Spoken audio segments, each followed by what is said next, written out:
আমি একটু পড়ে যাচ্ছি, এরপরে আপনাদের যা প্রশ্ন থাকবে সেটা আবার উত্তর দেওয়া যাবে।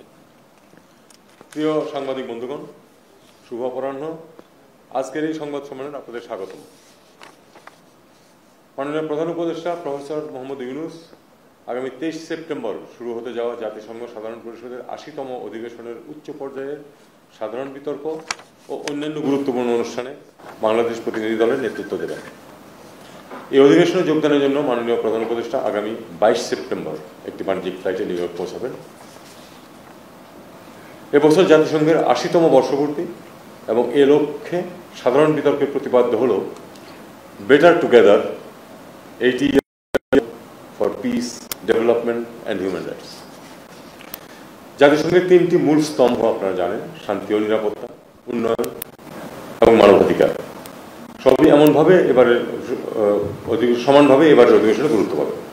বিশ্বব্যাপী আস্থার সংকট, সংরক্ষণবাদের উত্থান, বহুপাক্ষিক কূটনীতি এবং আলোচনা উপেক্ষা করার ফলে সৃষ্ট যে তীব্র সংকট থেকে সংঘাতের সৃষ্টি হয়েছে, মানবাধিকার লঙ্ঘন ঘটছে, বিজ্ঞান ও তথ্য প্রযুক্তির অভাবনীয় উন্নতির পাশাপাশি উদ্ভূত নানা রকম বৈশ্বিক মোকাবেলা এবং টেকসই উন্নয়ন বাস্তবায়নে কার্যকর ও সমন্বিত পদক্ষেপের বিষয়ে সার্বিক আলোচনার ক্ষেত্রে এবারের প্রতিপাদ্যটি অত্যন্ত অর্থবহ। এবছরের অধিবেশন বাংলাদেশের জন্য বিশেষভাবে তাৎপর্যপূর্ণ, কারণ এবার 30 সেপ্টেম্বর 2025 তারিখে জাতিসংঘ সাধারণ পরিষদের সভাপতির সভাপতিত্বে high level conference on the situation of Rohingya Muslims and other minorities in Myanmar শীর্ষক একটি উচ্চ পর্যায়ের সভা অনুষ্ঠিত হবে। রোহিঙ্গা সংকটকে কেন্দ্র করে জাতিসংঘ কর্তৃক সাধারণ পরিষদে এমন একটি উচ্চ পর্যায়ের সভার আয়োজন এবারই প্রথম। উল্লেখ্য, গত বছর জাতিসংঘ সাধারণ পরিষদে মাননীয় প্রধান উপদেষ্টা প্রথমবারের মতো সকল অংশীদারের অংশগ্রহণে জাতিসংঘ কর্তৃক এমন একটি উচ্চ পর্যায়ের সভা আয়োজনের প্রস্তাব করেন। মাননীয় প্রধান উপদেষ্টার এই প্রস্তাব দ্রুত বিশ্বব্যাপী গ্রহণযোগ্যতা লাভ করে, যার পরিপ্রেক্ষিতে জাতিসংঘের সদস্য রাষ্ট্রসমূহ সর্বসম্মতিক্রমে একটি রেজলিউশনের মাধ্যমে জাতিসংঘ সাধারণ পরিষদের সভাপতির নেতৃত্বে উক্ত উচ্চ পর্যায়ের সভাটি আয়োজনের সিদ্ধান্ত গ্রহণ করে।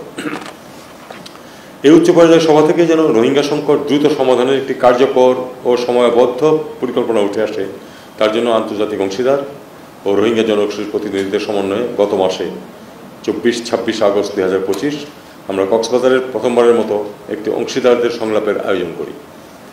এছাড়াও আপনারা অবগত আছেন যে জাতিসংঘ মহাসচিব আন্তোনিও গুতেরেস গত মার্চ মাসে বাংলাদেশ সফর করে রোহিঙ্গাদের সাথে সংহতি প্রকাশ করে কক্সবাজারে একসাথে করেছিলেন। প্রতিনিয়ত বিশ্বের বিভিন্ন প্রান্তে নতুন নতুন সংকটের উত্থানের পরেও সরকারের কূটনৈতিক তৎপরতার কারণে রোহিঙ্গা সংকটে যে বিশ্বব্যাপী আলোচ্য সূচিতে পিছিয়ে পড়েনি, প্রথমবারের মতো এ বিষয়ে জাতিসংঘের উচ্চ পর্যায়ের সভার আয়োজন এবং স্বয়ং জাতিসংঘ মহাসচিব এর সফর তারই প্রমাণ। আমরা এই উচ্চ পর্যায়ের সভার সফল অনুষ্ঠানের প্রস্তুতি নিচ্ছি। এছাড়া এবছর একই সাথে বিশ্ব যুব কর্মসূচির 30 বছর পূর্তি এবং শান্তি ও নিরাপত্তা বিষয়ক ঐতিহাসিক রেজলিউশনের 25 বছর পূর্তি হচ্ছে। World programme of action for youth এর 30তম বার্ষিকী উপলক্ষে এবারের অধিবেশনে 25 সেপ্টেম্বর 2025 তারিখে high level meeting to commemorate the 30th anniversary of the world programme of action for youth শীর্ষক একটি উচ্চ পর্যায়ের গুরুত্বপূর্ণ সভায় মাননীয় প্রধান উপদেষ্টা অংশগ্রহণ করবেন। 2024 সালের জুলাই আগস্ট মাসে সংগঠিত যে গণ অভ্যুত্থানের কারণে আমরা আজ এক নতুন বাংলাদেশের স্বপ্ন দেখছি, তার অগ্রভাগে ছিল মূলত দেশের তরুণ ও যুব সমাজ। এছাড়া চলমান নানামুখী সংস্কার কার্যক্রমের সাথে সম্পৃক্ত থেকে অন্যতম অনুঘটক হিসাবেও দেশের তরুণ সমাজ ভবিষ্যৎ বাংলাদেশ বিনির্মাণের প্রত্যয় নিয়ে কাজ করে যাচ্ছে। এর প্রেক্ষাপটে বিশ্ব যুব কর্মসূচির 30তম বার্ষিকী উপলক্ষে আয়োজিত উচ্চ পর্যায়ের সভায় অংশগ্রহণ করে আমরা আমাদের তরুণ ও যুব সমাজের আকাঙ্ক্ষা বিশ্ববাসীর কাছে তুলে ধরতে পারব। ভবিষ্যৎ বিশ্বের পরিকল্পনা যেন আমাদের তরুণ সমাজের চাহিদা ও আকাঙ্ক্ষার সাথে সঙ্গতিপূর্ণ হয়, সেজন্য বিশ্বমঞ্চে এই সংক্রান্ত আলোচনায় আমাদের উচ্চ পর্যায়ে সক্রিয় অংশগ্রহণকে গুরুত্বপূর্ণ বলে মনে করি। অন্যদিকে বিশ্বের অন্যতম শীর্ষ শান্তিরক্ষী প্রেরণকারী দেশ হিসাবে নারী, শান্তি ও নিরাপত্তা বিষয়ে গুরুত্বপূর্ণ বৈঠকেও বাংলাদেশ অংশগ্রহণ করবে। 26 সেপ্টেম্বর মাননীয় প্রধান উপদেষ্টা জাতিসংঘ সাধারণ পরিষদের সাধারণ আলোচনা পর্বে বক্তব্য রাখবেন। তিনি তার বক্তব্যে জুলাই গণ অভ্যুত্থানে ছাত্র জনতার আশা আকাঙ্ক্ষার প্রেক্ষিতে বিগত 1 বছরে বাংলাদেশে ঘটে যাওয়া সংস্কার ও আগামী দিনের নির্বাচন অনুষ্ঠানের মাধ্যমে একটি সত্যিকারের গণতান্ত্রিক রাষ্ট্র ব্যবস্থা গড়ে তোলার দৃঢ় প্রত্যয় বিশ্ব দরবারে তুলে ধরবেন বলে আশা করা যাচ্ছে। পাশাপাশি আন্তর্জাতিক শান্তি ও নিরাপত্তা নিশ্চিতের ক্ষেত্রে শান্তিরক্ষা কার্যক্রমে বাংলাদেশের বলিষ্ঠ অবস্থান, বিশ্বব্যাপী সংঘাত, রোহিঙ্গা সংকট, জলবায়ু পরিবর্তন ও এর প্রভাব, জলবায়ু ন্যায় বিচার প্রতিষ্ঠা, টেকসই উন্নয়ন লক্ষ্যমাত্রা এসডিজি অর্জনের ক্ষেত্রে উন্নয়নশীল দেশগুলোর প্রতিকূলতা, উন্নয়নশীল দেশসমূহ হতে সম্পদ পাচার প্রতিরোধ, নিরাপদ অভিবাসন, অভিবাসীদের মৌলিক গবেষণা পরিষেবা প্রাপ্তির নিশ্চয়তা, জেনারেটিভ কৃত্রিম বুদ্ধিমত্তার পরিপ্রেক্ষিতে প্রযুক্তির টেকসই হস্তান্তর এবং সর্বোপরি ফিলিস্তিন ও ইসরায়েলের যুদ্ধবিরতি ও স্থায়ী শান্তি প্রতিষ্ঠার প্রয়াস তার বক্তব্যে উঠে আসবে। জাতিসংঘ মহাসচিবের স্বাগত অভ্যর্থনা, যুক্তরাষ্ট্রের রাষ্ট্রপতি জনাব ডোনাল্ড ট্রাম্পের অভ্যর্থনা সহ এ সফরকালে মাননীয় প্রধান উপদেষ্টা বেশ কয়েকটি দ্বিপাক্ষিক বৈঠকে অংশগ্রহণ করবেন বলে আশা করা যাচ্ছে। আসলে এ সময় অনেক বৈঠকের সিদ্ধান্ত শেষ মুহূর্তে হয়ে যায়, সে বিবেচনায় নতুন বৈঠক তালিকায় যোগ হতে পারে, আবার সময়ের অভাবে কোনো বৈঠক বাদও পড়তে পারে। এবারে সাধারণ অধিবেশনের সাইডলাইনে আমিও বেশ কয়েকটি ইভেন্টে বাংলাদেশের প্রতিনিধিত্ব করব। এর মাঝে বিশেষভাবে রয়েছে Commonwealth foreign affairs ministers meeting, piece building commission ministerial level meeting, foreign minister level meeting of the group of 77 and China, ministerial level meeting of women, peace and security, focal point network, annual coordination meeting of the OIC foreign ministers, informal ministerial council meeting of SICA, BIMSTEC foreign ministers meeting, LDC ministerial প্রভৃতি। এটা বলার অপেক্ষা রাখে না যে সরকারের বর্তমানে অন্যতম অগ্রাধিকার হল জনগণের আশাকাঙ্ক্ষার প্রতিফলন ঘটিয়ে প্রয়োজনীয় সংস্কার করা এবং সুষ্ঠুভাবে আসন্ন জাতীয় নির্বাচন আয়োজন করা।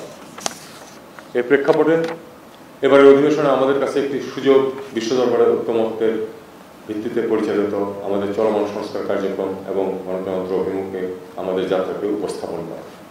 আপনারা জানেন যে মাননীয় প্রধান উপদেষ্টার পরিচিতি এবং সুনাম বিশ্বব্যাপী, এই কারণে অনেকগুলো বিশ্বখ্যাত সংবাদ সংস্থার সাক্ষাৎকার গ্রহণের জন্য অনুরোধ জানিয়েছে। এর বাইরেও আরও কিছু কিছু অনুষ্ঠানে হয়তো তিনি বক্তব্য রাখবেন। জাতিসংঘের এবারের অগ্রাধিকার ইস্যুগুলির প্রত্যেকটি বাংলাদেশের জন্য সমানভাবে গুরুত্বপূর্ণ।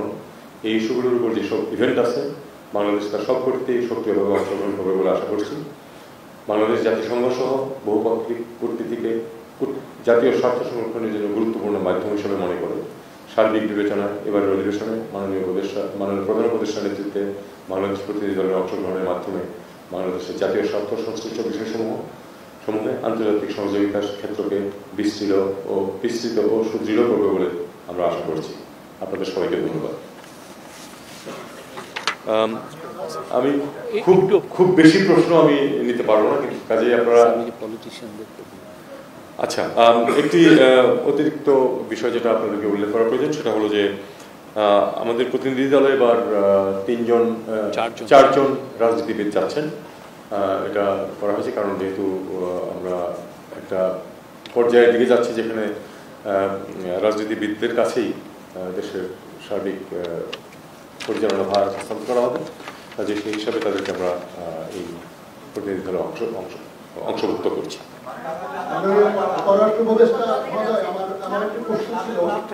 অনেকগুলো প্রশ্ন তো একবারে হয়ে যাচ্ছে। আচ্ছা, একটা কথা হলো যে আপনারা কিন্তু শুধুমাত্র এই অধিবেশন সংক্রান্ত প্রশ্ন করবেন, এর বাইরে কিছু করবেন না দয়া করে।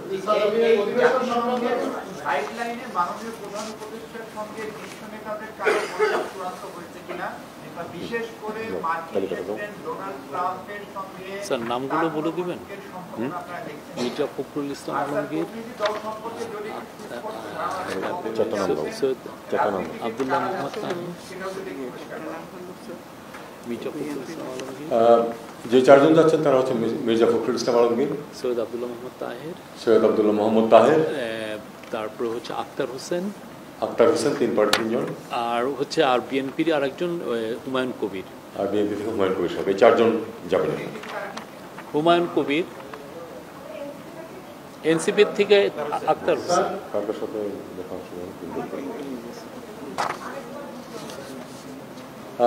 মির্জা ফখরুল ইসলাম আলমগীর এবং হুমায়ুন কবির বিএনপি থেকে, জামাত ইসলামী থেকে সৈয়দ আব্দুল্লাহ মোহাম্মদ তাহের এবং এনসিপি থেকে আক্তার হোসেন, এই চারজন যাবেন। কার সাথে দেখা হবে এই প্রশ্ন আপনারা জানতে চেয়েছিলেন। যেটা বলে রাখছি সেটা হলো যে এর সাথে আরও অ্যাড হতে পারে, আবার কোনো কারণে কোনোটা বাদও পড়ে যেতে পারে। এ পর্যন্ত যেগুলো ঠিক হয়েছে সেগুলো হচ্ছে ফিনল্যান্ডের রাষ্ট্রপতি, নেদারল্যান্ডসের প্রধানমন্ত্রী, পাকিস্তানের প্রধানমন্ত্রী, জাতিসংঘের শরণার্থী বিষয়ক হাই কমিশনার, আন্তর্জাতিক অভিবাসন সংস্থার মহাপরিচালক, জাতিসংঘ মহাসচিব, মহাসচিবের মিয়ানমার বিষয়ক বিশেষ দূত, বিশ্বব্যাংকের প্রেসিডেন্ট, IMF এর ব্যবস্থা পরিচালক সহ ইটালি, তুরস্ক, দক্ষিণ কোরিয়া, ইন্দোনেশিয়া, থাইল্যান্ড, কসোভো ইত্যাদি দেশের প্রতিনিধি দলের প্রধানের সাথে বৈঠক আয়োজনের প্রস্তুতি চলমান রয়েছে। স্যার, একটা প্রশ্ন ছিল যে এবারে পরিচয়টা দিয়েন। আমার নাম মইনুল হক, আমি নিউজে আছি। জি, এবারের জাতিসংঘ অধিবেশনে বাংলাদেশ আমাদের এলডিসি গ্রাজুয়েশন সম্পর্কিত এলডিসি গ্রাজুয়েশন ডেফার করা বা এলডিসি গ্রাজুয়েশনের পরবর্তীতে যে আমাদের সুবিধার যে গ্রেস পিরিয়ড সেটা এক্সটেনশনের জন্য কোনো প্রস্তাব আনে। দেখুন, এলডিসি গ্রাজুয়েশনের ব্যাপারে পিছানোর কোনো সিদ্ধান্ত কিন্তু সরকার নেই। কাজে আমরা এখনো পর্যন্ত আমরা অন ট্র্যাক 26 সনে। তাছাড়া পিছানো চাইলেই কিন্তু হয়ে যায় যে এমনও কিন্তু না, এটার কিন্তু অনেক অনেক বিষয় আছে এর মধ্যে। আর আমরা এই এলডিসি গ্রাজুয়েশনের পরে যে সুযোগ সুবিধাগুলি বহাল রাখা, ইউর সাথে আমাদের ইতিমধ্যে চুক্তি আছে, 3 বছর বহাল থাকবে। যুক্তরাজ্য যদি ইউর মেম্বার না, এখন কিন্তু আলাদাভাবে তারা করবে, আমরা এটা মোটামুটি নিশ্চিন্ত। এছাড়া এর বাইরে আসলে তো খুব বেশি দেশের ব্যাপার নেইও, এটা ঠিক ইউএনএ এটা তোলার মতো বিষয় না। আর কিছু? স্যার, আমার নাম হাসিন, আমি কিন্তু করে কাজ করি। আমরা সম্প্রতি বিভিন্ন উপদেষ্টা নিজের সফরে তাদেরকে বিব্রত করার চেষ্টা দেখছি, এবং তারাই বিব্রত করছে যারা মনে করে যে কেন জুলাই অভ্যুত্থানে যেটা হয়েছে সেটা তাদের কোনো অপরাধ নেই। তো এবারও কি আপনারা জাতিসংঘে এই ধরনের আশঙ্কা করছেন কিনা, যদি করে থাকেন সেটা প্রোটেকশন মেকানিজম নেই? দেখুন, সর্বসম্প্রতি যে ঘটনাটা ঘটেছিল সেটার ব্যাপারে কিন্তু ব্যবস্থা নেওয়া ছিল, এবং খবর যেটুকু এসে তার সব কিছু কিন্তু সত্য না। যেমন যেটা যে গাড়িটাকে হ্যারাস করা হয়েছে সেই গাড়িতে কিন্তু মাহফুজ ছিলেন না, উনি অন্য একটা গাড়িতে ছিলেন। যাই হোক, এটা আমাদের কতগুলি জিনিস বুঝতে হবে, যেটা সেটা হলো যে পশ্চিমের দেশগুলিতে এই ধরনের বাধা দেওয়া, স্লোগান দেওয়া, মিছিল বা ওই রাস্তাতে ডেমনস্ট্রেট করা, এগুলি কিন্তু আটকানোর কোনো রাস্তা আমাদের নেই, কারোই নেই, ওই দেশের সরকারেরও নেই। তারা এটা দিতে বাধ্য। শুধু ডেলিগেশন সদস্যদের যেন নিরাপত্তা সঠিক থাকে। আমি আসলে খুব আশঙ্কা করছি না, এই কারণে যে NYPD এ ব্যাপারে নিউ ইয়র্ক পুলিশ ডিপার্টমেন্ট তারা তাদের বিস্তর অভিজ্ঞতা, এবং আপনারা যারা গেছেন তারা দেখবেন যে মোটামুটি 3 হাত দূরে দূরে একটা গাড়ি NYPD, এরকম অবস্থা থাকে, বিশেষ করে যে রাস্তাগুলো ব্যবহার করে ডিটেইলরা। আমি আশা করছি যে কোনো মিসঅ্যাপ ঘটবে না, তবে ডেমনস্ট্রেশন হবে এটা কিন্তু আমি ধরে নিচ্ছি, কারণ এটা ঠেকানোর উপায় আমাদেরও নেই, ওদেরও নেই। এবার কি নাগরিকদের সাথে প্রধান উপদেষ্টার কোনো মতবিনিময়ের সুযোগ আছে? এর আগের বার তিনি করতে পারেন প্রবাসী বাংলাদেশিদের একটি NRB সম্মেলন অনুষ্ঠিত হচ্ছে, যেখানে অনেক বাংলাদেশি থাকবেন।